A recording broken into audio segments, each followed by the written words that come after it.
हरे कृष्णा। आप सभी को कामिका एकादशी की हार्दिक शुभकामनाएं। तो आइए हम चलते हैं सीधे सीधे युधिष्ठिर महाराज के भवन में, जहां भगवान श्री कृष्ण और युधिष्ठिर महाराज के बीच में संवाद हो रहा है। युधिष्ठिर महाराज ने भगवान श्री कृष्ण से पूछा, हे परम पुरुषोत्तम, आपकी कृपा से मैंने देवशयनी एकादशी कथा का महत्व जाना। अब कृपा आप मुझे श्रावण मास के कृष्ण पक्ष में आने वाली एकादशी के विषय में बताएं। इसका महात्म्य क्या है और इस दिन किसकी पूजा करनी चाहिए।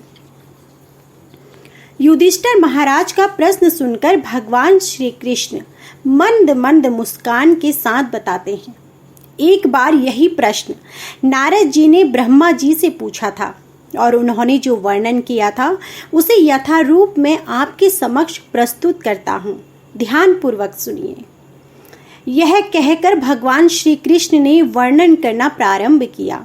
हम सब जानते हैं कि भगवान श्री हरि के परम शुद्ध भक्त नारद मुनि सदैव पतित जीवों का उद्धार करने के लिए विभिन्न लोकों में विचरण करते हैं। वे स्वर्ग में भी जाते हैं और नरक में भी। उसी प्रकार जन कल्याण हेतु एक जिज्ञासा लेकर वे पहुंच गए अपने पिता ब्रह्मा जी के पास। ब्रह्मा जी के समक्ष हाथ जोड़कर बड़ी विनम्रता से उन्होंने पूछा, हे पितामह, कृपा करके मुझे श्रावण मास के कृष्ण पक्ष में आने वाली एकादशी के विषय में बता सकते हैं।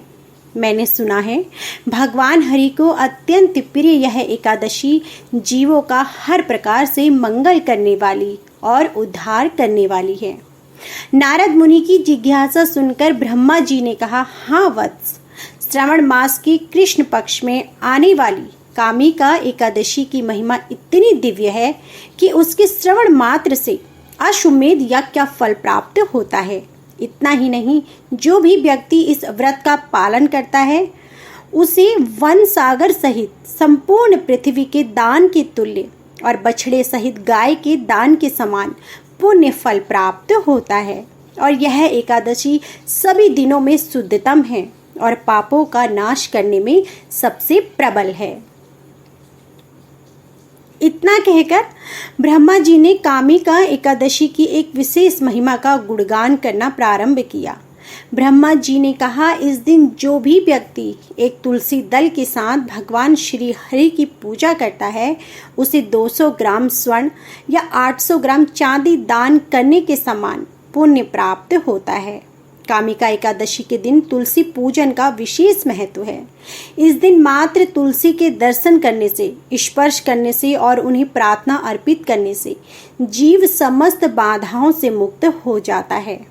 उसे कभी भी यमराज के दर्शन नहीं करने पड़ते। और यदि कोई भगवान केशव को इस दिन 9 अंकुरित तुलसी मंजरी अर्पित करता है तो वह अपने पूर्व और वर्तमान जन्म के सभी पापों से मुक्त हो जाता है। तो चलिए आपको सुनाते हैं ब्रह्म वैवर्त पुराण में वर्णित बहुकल्प में घटित एक पौराणिक कथा। एक समय नव यौवना तुलसी धर्मध्वज राजा की पुत्री के रूप में अवतरित हुई थी। उस समय भगवान नारायण की तपस्या करने हेतु विभिन्न तीर्थ स्थानों में भ्रमण कर रही थी। ऐसे में गंगा तट पर उन्होंने विघ्न विनाशक गणेश जी को देखा। गणेश जी तो अत्यंत सुंदर, शुद्ध और पीताम्बर धारण करे भगवान श्री कृष्ण के ध्यान में मग्न थे। उनके इस रूप को देखकर तुलसी जी उनसे आकृष्ट हो गई, लेकिन उनका गजमुख देखकर उनका उपहास भी करने लगी। ऐसे में तपस्या भंग होने के कारण गणेश जी ने उनसे पूछा, हे देवी, आप कौन हैं और आपके आगमन का क्या कारण है? क्या आप नहीं जानती कि तपस्वियों का ध्यान भंग करना सदैव पापजनक होता है? गणेश जी की बात सुनकर तुलसी जी ने कहा, मैं धर्मध्वज की पुत्री हूँ और पति प्राप्त करने हेतु तपस्या कर रही हूँ। मैं आपको देखकर आपसे आकृष्ट हुई। कृपया मुझे अपनी पत्नी के रूप में स्वीकार करें। इस बात को सुनकर गणेश जी ने कहा, विवाह करना भयावह कार्य है। विवाह सर्वदा दुखों का कारण बनता है। मेरी विवाह करने की कोई इच्छा नहीं, इसलिए कृपया आप मेरी ओर से अपना ध्यान हटाकर किसी और पुरुष को ढूंढिए। यह सुनकर तुलसी जी को क्रोध आ गया और उन्होंने कहा, तुम्हारा विवाह अवश्य होगा। जब गणेश जी ने उनका यह रूप देखा तो उन्होंने तुलसी जी को श्राप दिया, हे देवी, तुम निसंदेह असुर पत्नी बनोगी और उसके पश्चात भगवत कृपा से तुम वृक्ष बन जाओगी। अब यह सुनकर तुलसी जी अत्यंत भयभीत हो गई और गणेश जी से प्रार्थना करने लगी कि वह इस श्राप को वापस ले। लेकिन गणेश जी ने कहा, हे देवी, तुम सभी पुष्पों में प्रमुख बनोगी। कालांतर में तुम भगवान नारायण की प्रिय बनोगी। तुम्हारे द्वारा किया हुआ पूजन मनुष्यों के लिए सदैव लाभकर होगा। तुम भगवान श्री कृष्ण की अत्यंत प्रिय बनोगी और मेरी द्वारा सदैव त्याज्य रहोगी। इस प्रकार हम जानते हैं कि तुलसी देवी आगे चलकर शंखचूर असुर की पत्नी बनती है और उसके बाद भगवान की प्रिया तुलसी देवी पौधे के रूप में प्रकट होती है। तो यह तो थी तुलसी देवी की संलग्न पौराणिक कथा। लेकिन क्या आप जानते हैं, तुलसी देवी की जाने और अनजाने में की गई सेवा के चमत्कार आज के कलयुग में भी देखने को मिलते हैं। और इस विषय में हम आपको रशिया में घटित एक सच्ची घटना सुनाते हैं। यह घटना अरुण लोचन नाम के 30 वर्षीय रशियन भक्त के जीवन में घटित हुई थी। जब अरुण लोचन एक बालक थे तो उनकी माता ने अनजाने में तुलसी के पौधों को विकसित किया और रशिया की तीव्र सर्दी में भी उसकी देखभाल की। प्रारंभ में तो उन्हें लगा कि यह भी अन्य पौधों की तरह सामान्य पौधा है, लेकिन धीरे धीरे उन्हें तुलसी देवी की आध्यात्मिक शक्ति का अनुभव होने लगा। कुछ समय बाद में तुलसी देवी इतनी आकृष्ट हुई कि अन्य पौधों की तुलना में वे सबसे अधिक देखभाल और सेवा तुलसी के पौधों की करने लगी। समय के साथ साथ उन्हें इस बात का अनुभव हुआ कि तुलसी सेवा से उनका जीवन शांत और अवशुद्ध हो गया है। अपनी माता को तुलसी सेवा करते देख अरुण लोचन भी उसके प्रति आकृष्ट हुए और उसने भी माता की सहायता करते हुए तुलसी सेवा करना प्रारंभ किया। अनजाने में ही की गई सेवा से उन्हें अज्ञात स्वीकृति प्राप्त हुई और कुछ समय बाद वह इस्कॉन के कुछ भक्तों से मिले जो कि मार्गों पर एशी स्वामी प्रभुपाद की पुस्तकें वितरण कर रहे थे। अरुण लोचन ने उनसे कुछ पुस्तकें खरीदी और उन्हें पढ़ना शुरू किया। उन किताबों ने उनके जीवन को परिवर्तित कर दिया। उनकी माता ने भी इन पुस्तकों को पढ़ा और वह भी कृष्ण भावनामृत की ओर आकृष्ट हुई। कुछ समय बाद अरुण लोचन मंदिर में पूर्णकालीन भक्त के रूप में जुड़ गए और वहां जाकर उन्हें और उनकी माता को पता चला कि जिस पौधे की भी वह अनजाने में सेवा कर रहे थे वे स्वयं भक्ति प्रदायिनी तुलसी देवी हैं। और इस प्रकार तुलसी देवी के प्रति उनकी श्रद्धा और दृढ़ हुई। अरुण लोचन जिस मंदिर में सेवा करते थे उस यूरोनोवा के मंदिर में वास्तव में वेदी पर तुलसी देवी के चित्र की ही पूजा की जाती थी, क्योंकि वहां ठंड के कारण तुलसी देवी विकसित नहीं हो पा रही थी। लेकिन वहीं दूसरी ओर अरुण लोचन के घर में उनकी माता के द्वारा अनेक तुलसी के पौधों को बड़े ही भक्ति और प्रेम से विकसित किया गया था।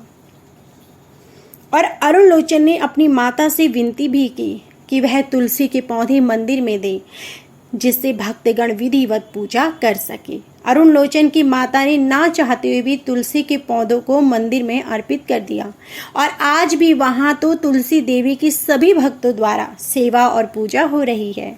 तो अब आप समझ ही गए होंगे कि इस कामिका एकादशी की व्रत विधि में सबसे विशेष विधि है कि इस दिन तुलसी देवी की पूजा अर्चना करना और भगवान श्री कृष्ण को उनके पत्र या नव अंकुरित मंजरी अर्पित कराना एकादशी के दिन कितना महत्वपूर्ण है। एकादशी के दिन ब्रह्म मुहूर्त में उठकर स्नान इत्यादि से स्वच्छ होकर भगवान की मंगला आरती जरूर करें अथवा उनका दर्शन करें। उसके पश्चात तुलसी देवी की विशेष पूजा विधि करें।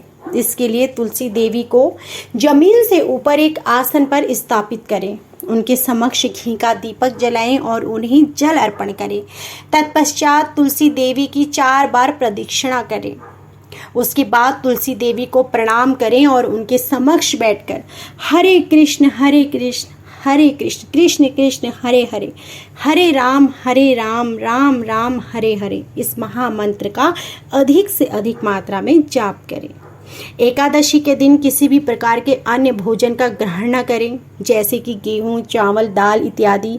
अपने शारीरिक क्षमता के अनुसार निर्जल जल के साथ या फल के साथ या फिर एकादशी प्रसाद के साथ आप उपवास कर सकते हैं और अधिक से अधिक मात्रा में हरे कृष्ण महामंत्र का जाप करें।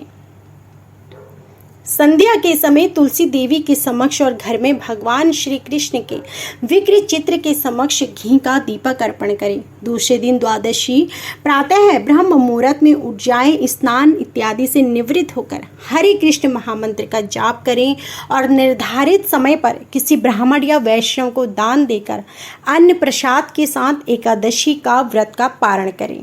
पारण का समय हमारे चैनल पर अपलोडेड वीडियो में दिया गया है। एकादशी की इस कथा के लिए हमें आपका सहयोग निरंतर प्राप्त हो रहा है, इसके लिए हम आपके आभारी हैं। तो आइए कामना पूर्ण करने वाले इस कामिका एकादशी का श्रद्धा और निष्ठा पूर्वक पालन करते हैं और तुलसी देवी के पूजन द्वारा उन्हें प्रार्थना करते हैं कि वे हमें भगवान श्री कृष्ण के चरण अरविंद में रति प्रदान करें। हरे कृष्णा।